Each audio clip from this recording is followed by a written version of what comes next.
શું કીધું તમારે વજન ઘટાડવું હોય અને તમારા જોડે 30 દિવસ બાકી છે તો ચિંતા મત કરો, વજન ઘટી જશે. બટ તમે રેગ્યુલર એટલે કે 30 દિવસ સુધી તમારે શું ખાવું એના પર તમે ધ્યાન આપજો તો તમારો વજન ઇઝીલી કંટ્રોલની અંદર આવી જશે. સૌથી પહેલાં જ્યારે તમે સવારમાં ઉઠો તો તમે સવારમાં ઉઠી અને 2 ગ્લાસ ગરમ પાણી કરો.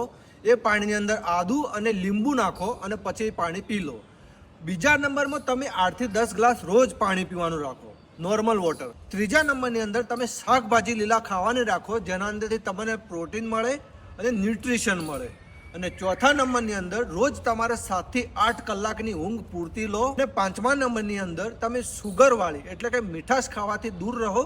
અને છઠ્ઠા નંબરની અંદર તમે સાંજે 5 યા 6 વાગે 1 કપ ગ્રીન ટી પીવો, જેથી તમારું વજન કંટ્રોલની અંદર આવશે. સાતમા નંબરની અંદર સૌથી વધારે તમારે ખાવું હોય તો તમે કચુંબર ખાવાનું. કચુંબરની અંદર સૌથી બેસ્ટ છે કાકડી. એ કાકડી તમારા ફેટ લોસ માટે સૌથી બેસ્ટ છે. અને આઠમા નંબરની અંદર જ્યારે તમે ધારો કે બપોરે 12 વાગે જમો છો તો એના 7 યા 8 કલાક ટાઈમ લો, તમારા પેટને ટાઈમ આપો.